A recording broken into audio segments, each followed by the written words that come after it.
It's faded, baby. Perfect.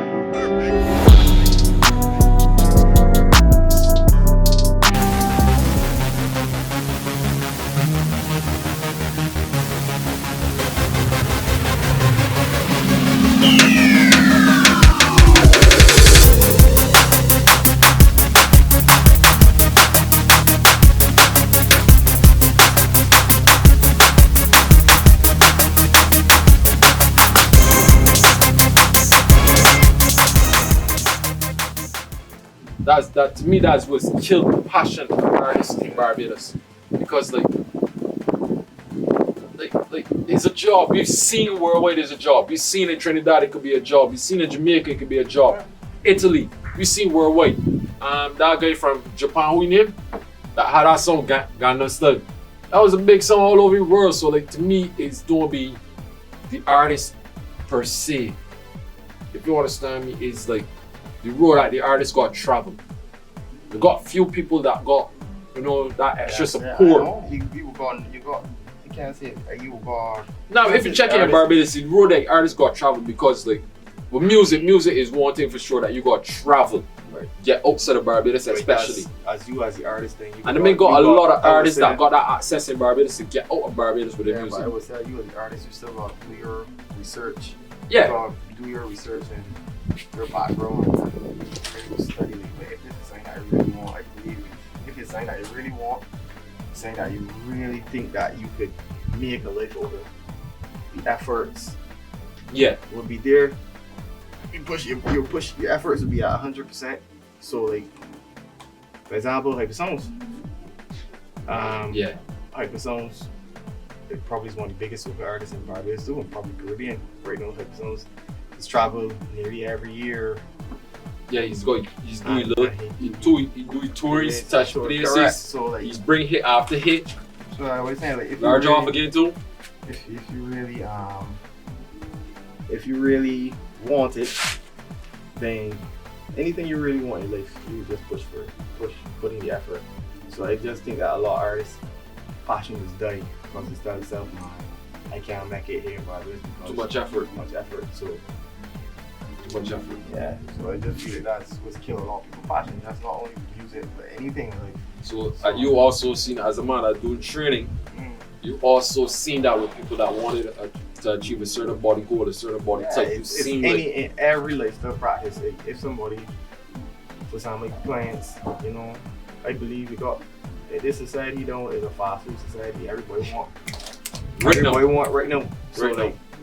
But you got your soul, you mean like internet. If we want to find out somebody that you never seen before, just but it can't be so with everything. Can't be so with everything. Like fitness is a very lifestyle practice. You can't just one day one got a 6-pack, and furthermore everybody can't go a 6-pack because it built different. So like everybody can't go a 6-pack. Everybody can't got that big chest. Yeah, so like, I just think that anything you want in life comes down to your purpose, your passion, and how bad you want it. You gotta go for it. Your purpose, your passion, and how bad you want it. You just gotta go for it, man. Basically, I agree with you though. I agree with you because like it's the same thing, same concept. Basically, two different things, lifestyle and music. But not two different things because like music is a lifestyle, but we talk about training with the gym and working on your body and music. Like for music, it's 20% of what you see and 80% of what you don't see. Yep. And it's the same thing with training or working out. 20% what you see and 80% is what you don't see. And hard work, the dedication. A lot of people think the hard work is when you come and push the weights and stuff. Not the hard work. The hard work is when you're hungry and you're constantly eating this. Is he dieting and consistency? You understand? Yeah, dieting and consistency. It's the same thing with music, Same thing with music. Same thing with music. If you don't really, as I say, if you really with this, if you're saying that you really want, you think that this is your purpose, or you got to really push for this, you can create the environment to make that happen. Or you should. You should. Because they call themselves a good example in bad choices. You know what I'm saying? They call themselves. I say you would do. I don't even put shit. It was a do. Because like, for me, like Jim, when they start doing personal training, Uh-huh. when they start doing personal training at the for height, Well, like, I always say I got idea how I want my gym to set up, how I got idea of what type of equipment I would want, what type of style my gym would be. Right, so like you always got a idea. For you as an artist, I know like for me, when I hear a song, or if you hear a song that you write and you just gonna put it on a random beat, you would tell yourself, nah, you throw these same challenge. it gotta be magic. It got to be magic. You always got, we've got some, magic. any artist that got a song, you know, there's always got a particular way of how they want that beat. It's got beat, you got beat in your head already when you write a song. You understand whether you write to the instrumental itself or you just write a cappella, you've got something in your head again, like which we could. And that's great. Because they know you as a songwriter already, you already write your own music and stuff, you already write your own lyrics. You've helped me with lyrics and stuff online, so I know you're just speaking this thing because you're talking, you got experience with this thing. Yeah, everything is it's always related back to fitness. Like what you mean, to say on the channels, the mind muscle body connection. Like even when you pushing weights and you doing a exercise, for example, like doing hammer curls. And my mind telling me I'm feeling this in my bicep. That means they're doing something wrong. You gotta be doing something wrong. I gotta be doing something wrong. I gotta be either overextending my arm, feeling in my front delt, or something. So you always got that mind muscle connection. The same thing with your music and your song that you got. If you're connected to the beat, then it can't work. But I just think, as I say, if you want something in life and you think it's your purpose, no matter how hard or what struggles you're gonna face, you can push for it. Yeah, you should push for it. You should. I use the word should. I don't believe in that word should at all, because for me, when you say should, that means you can procrastinate. And I don't believe in should. I want it, so I going for it. I can make the sacrifices to get there, even if we're gonna struggle. I understand you though, you understand. Yeah, I understand you 100%. I mean, respect that 100% Yeah, too, because man, I've actually seen you do this. You know? Yeah, So this ain't things that you just saying because we just kicking a vibe. Yeah. You got a camera in front of you. These ain't things that you just saying. These are things that I have actually witnessed. I've seen you put in that sacrifice. I've seen you, like for a lot of stuff, just to make sure that you keep your way for the goal that you want to achieve. You understand? That's why. I was really glad that you were friend though. Yeah. Hang on, friend. Hang on, friend. On purpose. Anyways. Passion. Everybody's got passion. Everybody's got passion. But I believe in evolving your passion into a purpose. As I say. Now you got know. I will let you to repeat that for the people that Right. might have missed it, and when I say missed it, I don't mean they hear you, Yeah. but I mean like don't understand what you just said, because what you just said some real stuff. I really Evolving your passion into a purpose. evolve your passion into a purpose. Don't limit yourself. Don't block yourself. Don't put a boundary on what you can do. And when it's a purpose, it can mean like, people passion I believe is what I look at it as this. Passion is something that Drives you. no, not drives you, but looking at it as like, alright, let me go back to a grammatical form. Similar. I mean, like, purpose is like through something that you could do to influence others. Like, passion is something that you just, it's just an individual thing that you love doing, and you don't really care. It's just that you love doing. But a purpose, no, I just look at it as a more responsibility, and more of you touching more than one individual. You actually influencing others. You're influencing the life of others. So if you got a purpose in music, you got a strong influence on the people that you want to touch. Yeah. Your connection with the people that you want to touch. Same thing with fitness. For me, fitness, my purpose, I feel like my clients is my trophies. Like, when my client, if I got a client that come and tell me that they want to lose such and such, and they lose such and such, then I feel great, because at the end of the day, I help my client achieve their like goals. I help fitness goals. Like he helped you achieve your purpose. Correct. So like, that is exactly how it should be. When people doing the music as well, for example, soca,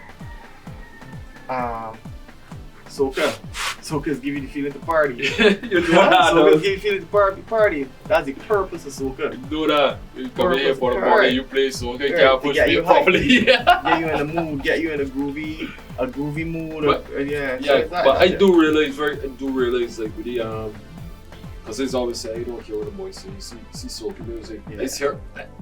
It evolved though. Everybody got their own opinion. I hear people from the Caribbean talk what they don't like soca. You know how influential the soca beat is? It has You evolved. actually ever sit down and listen to a soca beat and let that take over you? Actually feel that vibe? I mean, like, you come in here for the morning, you play that soca, well, immediately I kind of work out, but I already in a cheerier mood, don't care. Because it's week some mornings, I got train legs yesterday, boy, got train today for 2 blood. I feel training today. And then when you get there with that gate, and you hear like a Marshall or a lyric or something. Marshall lyric. Like just immediately your mood sometimes change. even like that old 2000 and the early 2000s crossover music, she's on. Or another one that you like that old, because you know that my favorite segment, know that old 80s funk. Yeah, 80s. Oh, you mean the Back in Real Kaiso, Earth. No, they talk about Earth and fire and stuff. I talk about the whole, I just talk about the whole influence, like, because like, I could speak from personally coming in here for the morning. One day you come in, you got that Earth with a fire and, you know, all that BGs and all that bumping, all that Michael Jackson. And we talking about Thriller Michael Jackson. We talking about Still Black Michael Jackson. We ain't talking about Body yet. We talking about Thriller.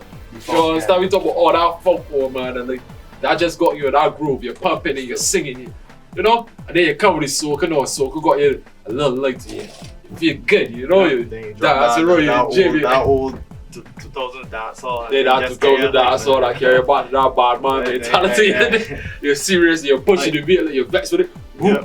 So like, I mean like, a lot of people will come to this gym and never notice that sort of atmosphere. But I think they actually, one thing my clients will tell you about me, that it's always that, you know, he can sing.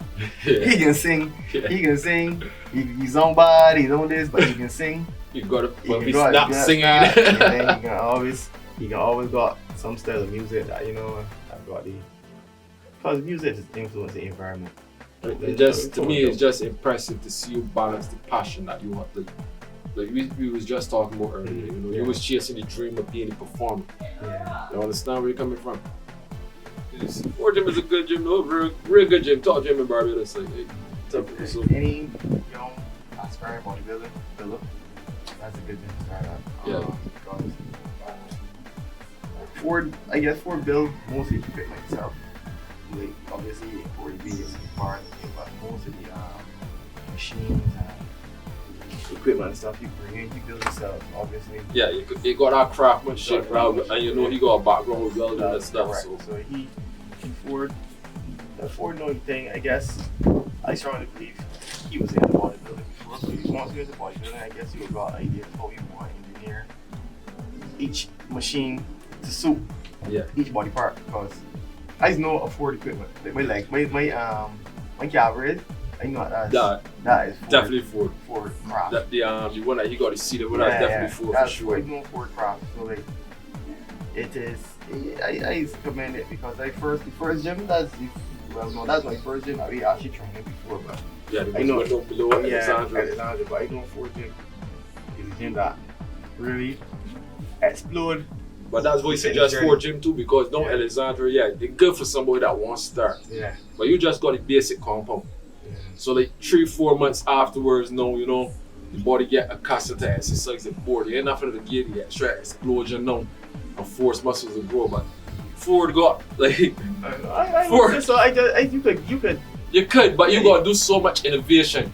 Whereas you could be Ford now. Ford, you know, Ford got a machine for the boy setting. Oh, you thought you was talking with Jim? Oh, don't be low, right? Right. You understand? Ford got You could be Ford now. Ford got machine for everything. I mean, even fingers or my Ford got a machine for everything.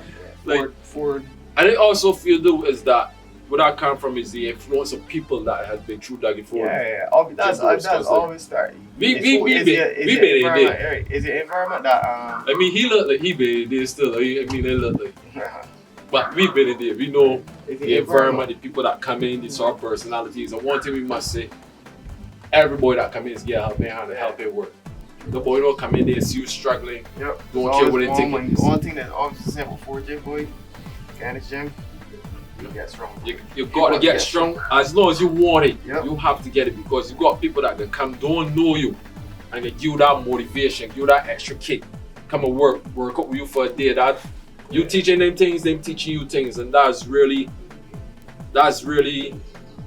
it when it comes to the exercising and working out part. But this is the part that we want to talk about now, because a lot of people, especially here in Barbados, got the belief that health is just like working out and eating, don't eating decent. So like people don't understand the depths you've got good. The sort of sacrifices are good that you just meant to look like how you look. Because we got a man that will go in the gym now, he training for 2-3 years. And he's probably pushing more weight than you. But he ain't seeing that result and he want no weight.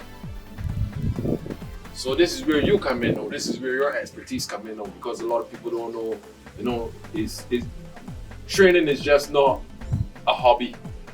It's a lifestyle. It ain't a habit, it's a lifestyle. You gotta live this thing. Well, yeah, it's a hobby, but I would more tell people it's a life practice, lifestyle habit in terms of, for me, as I said, I was training from 10 to 17.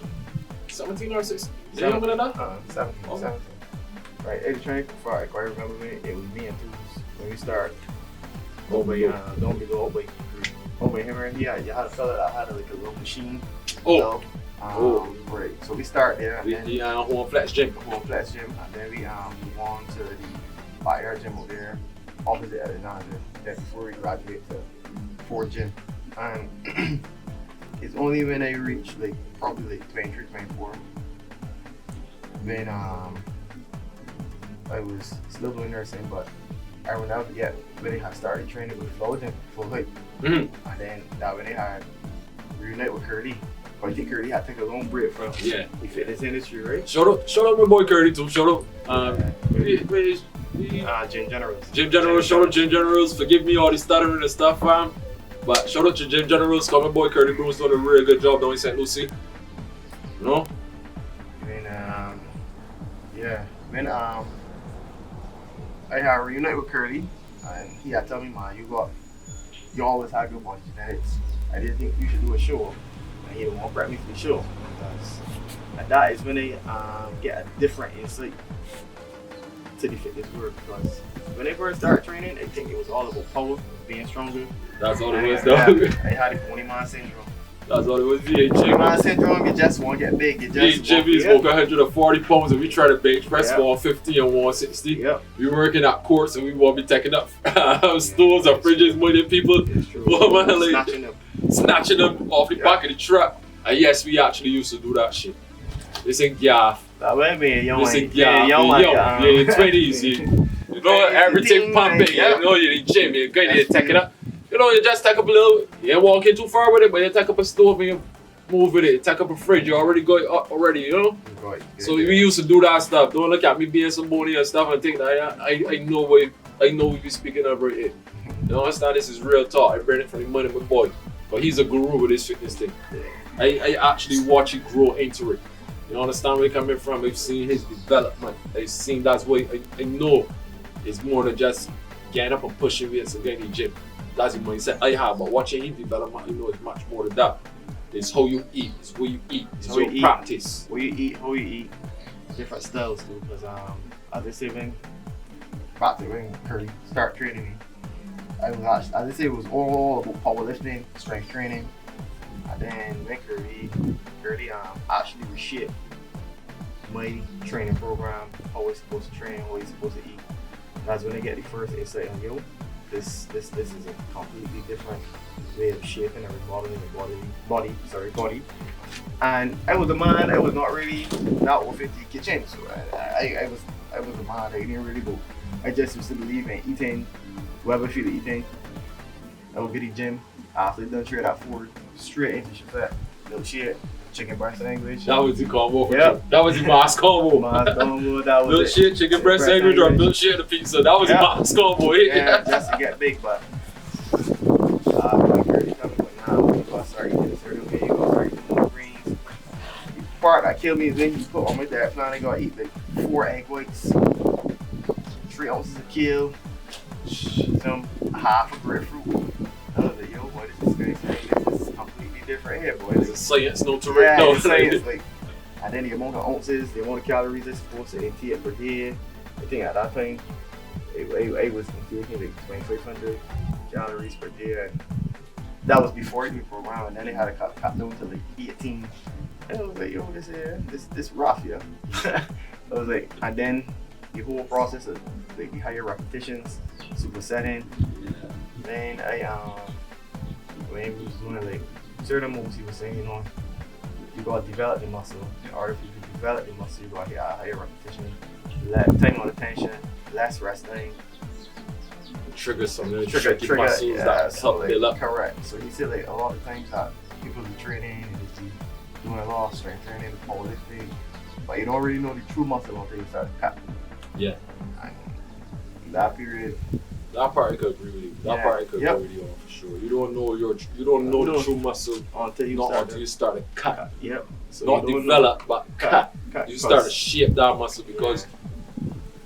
But it got it's two different phases because you could, when you in the shredding process, you gotta be careful of how you dieting and the type of workouts you're doing in terms of cardiovascular weight training. Because when I was doing my shred, I used to do a lot of cardiovascular work. I used to get one morning. I used to run every morning at least 1.5 or 2. So like. At one point, Gary was telling me, like, you're doing too much cardio, so you're gonna lose a lot. You can not only lose a lot of body fat, but you can lose a lot of your muscle mass too. And a lot of my muscle started to lose a lot of muscle mass in that period because I was at 175 and start, and then they come right down to 151. That's a lot of muscle mass, so boy. That's a good 24 pounds. Like I had 4 pounds lost in daily. that 2-month period, and it was like. Yeah, boy, you gotta be careful. And that's the thing with muscle loss. This is the tricky part here, because like with muscle loss, like fat loss. Fat loss is dead forever. Muscle loss, you piss twice and it going home. Yeah, because muscle loss is just that's the first thing the body does do when you are really intaking. Like if you got poor nutrition, the first thing your body can do is just like because you got something work glycogen stored in your muscles. So when your body tell itself, well, you know what, we done exert all the glucose within the bloodstream, and we ain't getting enough nutrients. The next thing we can hit target the muscle, get that glycogen onto the muscle, and that's when your muscle wastage will start. Because boom, that glycogen out, and you're replenishing that, you're replacing it. So that's where you can be like, yo, where you're really losing a lot of muscle mass. So you know, glad we had this little conversation today. You know, we're coming from that you can explain to people like we started how it was. Yep. And like I said, the thing that I really respect as a witness to it is how you move on from one passion into the next, and you met both of them come together and work. Like you don't only create an atmosphere out here, no, you create a culture. Right, correct. That's the main thing. It's all about creating a culture where people feel welcome, and the main thing for me is to get my clients feel welcome and comfortable.